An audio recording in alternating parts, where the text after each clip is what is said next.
ఈరోజు మీకు నేను చక్కటి వంకాయ చిక్కుడుకాయ ముద్దకూరండి అది చేసి చూపిస్తున్నాను. దీనికి చక్కగా లేతది తెల్ల వంకాయలు తీసుకోవాలండి, నల్ల వంకాయలు కాదు. తెల్ల వంకాయ పెద్ద వంకాయలు తీసుకోవాలి. అలాగే చూసారా గింజ పట్టిన చిక్కుడు, ఈ రెండు ఉంటే కనుక ఈ కూర అమోఘంగా ఉంటుందండి. అలాంటి చిక్కుడుకాయ వంకాయ కూర అన్నంలోకి మంచి ఆదరం అండి. చక్కటి రుచితో కమ్మగా చాలా బాగుంటుంది. మీరందరూ కూడా తప్పకుండా ట్రై చేయండి. నేను చిక్కుడుకాయ వంకాయ ముద్దకూర చేద్దాం అనుకుంటున్నానండి. ఇప్పుడు చిక్కుడుకాయలు వచ్చే కాలం కదా, బాగుంటుంది. చిక్కుడుకాయల్లో కూడా మంచి ఫైబర్ ఉంటుంది, మంచి పౌష్టికాహారం కూడాను. అందుకని ఈ చిక్కుడుకాయ వంకాయ ముద్దకూర చేసి చూపిస్తాను మీకు ఇవాళ. దీనికోసం నేను ఒక పావు కేజీ చిక్కుడుకాయలు తీసుకున్నానండి. అలాగే ఒక పావు కేజీ పెద్ద వంకాయ అనమాట, ఈ వంకాయ తీసుకున్నాను. ఇప్పుడు ఈ చిక్కుడుకాయలు ఏంటంటే ఇలా ఈనెలు తీసేసుకుని శుభ్రంగా ఇలా పురుగు పుట్ర ఏమీ లేకుండా ఒకసారి ఇలా మనం తీసుకుని ఇలా రెండు ముక్కల్లాగా తుంచుకొని పెట్టుకుందాము ముందర. ఈ చిక్కుడుకాయలతో మనం రకరకాల కూరలు చేసుకోవచ్చండి. చిక్కుడుకాయ బెల్లం పెట్టి వండుకోవచ్చు, చిక్కుడుకాయ వేపుడు, చిక్కుడుకాయ వంకాయ ముద్దకూర, ఇలా రకరకాల కూరలు చేసుకోవచ్చు. గింజ పెట్టిందనుకోండి చాలా బాగుంటుంది మనకి కూరకి.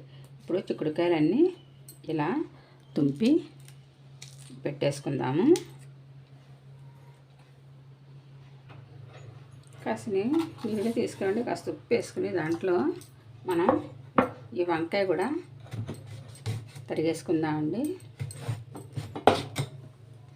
లేత వంకాయ చక్కగా, మరీ చిన్న ముక్కలు కాదండి, మరీ పెద్ద ముక్కలు కాదు, ఇలా సరసమానంగా ఈ మాత్రం సైజు ముక్కలు తరుక్కోవాలి ఈ ముద్దకూరలకి. లేకపోతే మరీ చిన్నవనుకోండి ముద్దగా అయిపోతుంది అన్నమాట. అలా తరుక్కుంటే చూసారు లేతకాయ ఎంత బాగుందో, మంచి కమ్మటి రుచితో చక్కగా ఉంటుందండి కూర. మనం సంతర్పణలప్పుడు చేసుకున్నా, మన ఇంట్లో మామూలుగా చేసుకున్నా కూడా ఈ కూర మంచి రుచిగా ఉంటుంది. ఇప్పుడు ఈ వంకాయ ముక్కల్ని చిక్కుడుకాయ ముక్కల్ని మనం ఉడకబెట్టేసుకుందాం. స్టవ్ వెలిగించి బాండీ పెట్టుకుని మనం ఒక లోటా నీళ్ళు దీంట్లో పోసుకునండి. కొద్దిగా సాల్ట్, అంటే కూరకి సరిపడగా సాల్ట్, కొంచెం పసుపు వేసుకుని ఇప్పుడు ఈ చిక్కుడుకాయ ముక్కలు,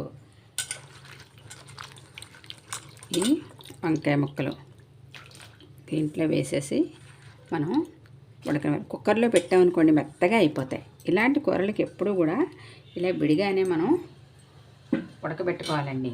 కుక్కర్లో పెట్టేయకూడదు, తేగుళ్ళు అయిపోతాయి అన్నమాట, కూరకి రుచి ఉండదు. ఇలా వంకాయ ముక్కలు చిక్కుడుకాయ ముక్కలు కూడా ఒక్క పావు గంట ఇలా మూత పెట్టేసామంటే అవి చక్కగా ఉడికిపోతాయి. చిక్కుడుకాయ ముక్కలు ఉడికాయేమో చూద్దామండి.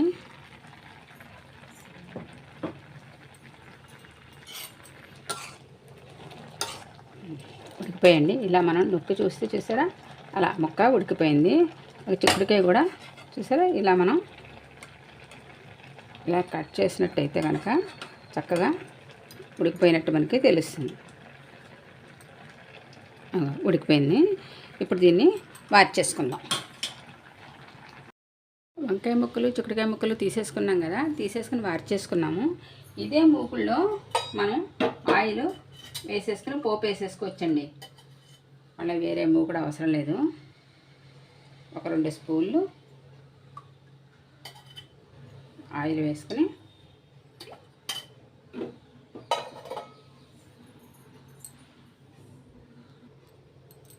కొంచెం పోపు సామాన్లండి, కొంచెం శనగపప్పు, కొద్దిగా అంటే ఒక స్పూను మినప్పప్పు, ఒక అర స్పూన్ జీలకర్ర, ఒక అర స్పూన్ ఆవాలు, కొద్దిగా ఇంగువ, కొంచెం ఎక్కువ అక్కర్లేదు, కొద్దిగా ఇంగువ, ఒక ఎండుమిరపకాయ తుంపి ఇలా వేసుకున్నాం, సరిపోతుంది. ఇప్పుడు ఈ పోపు దోరగా వేయించుకున్నాం. నేను ఈ కూరలో వేయటానికి ఒక చిన్న అల్లం ముక్క, 2 పచ్చిమిర్చి ఇలా దంచి పెట్టుకున్నానండి. అల్లము, పచ్చిమిర్చి, కారం ఈ కూరలో వేయటానికి. ఇంకా అందుకని ఇంక కూరలో పచ్చిమిరపకాయలు వేయకూడదు. ఈ అల్లము, పచ్చిమిర్చి, కారమే ఈ కూరకి బాగుంటుంది. పోపు కొంచెం వేగాలి. వేగిన తర్వాత ఈ కారం వేసేద్దాం. చూడండి, కొంచెం దోరగా వేగుతుంది. ఇప్పుడు ఈ అల్లం, పచ్చిమిర్చి, కారం వేసేద్దాం. వేసేసి కాస్త కరివేపాకు, ఇది కూడా కొంచెం పచ్చివాసన పోయేంత వరకు మనం వేయించుకుందాం. ఇప్పుడు దీంట్లో మనం చిక్కుడుకాయలు, వంకాయలు ఉడకబెట్టుకున్నాం కదండి, అవి వేసాము.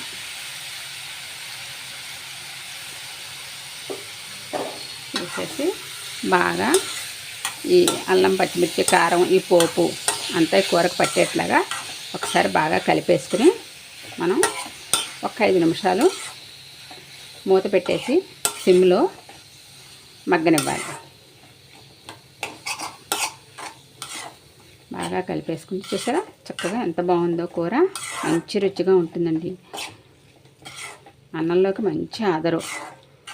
ఇప్పుడు చిక్కుడుకాయలు ఏ సీజన్లో వస్తే ఆ సీజన్లో మనం చక్కగా ఆ కూరలో రకరకాలు వండుకొని తింటే మంచి పౌష్టికాహారం మనకి లభించినట్టు ఉంటుందండి.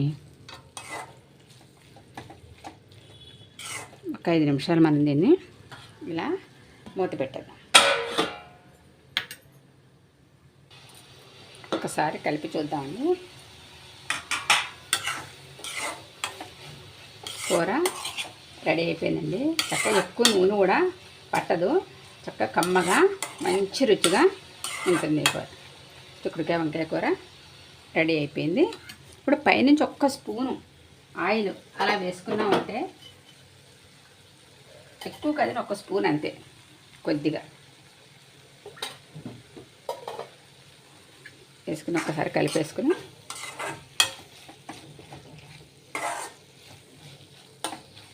తీసేసుకున్నాం. అయిపోయిందండి. వంకాయ చిక్కుడుకాయ కూర రెడీ అయిపోయింది. ఇదిగోనండి, చక్కటి వంకాయ చిక్కుడుకాయ ముద్దకూర రెడీ అయిపోయిందండి.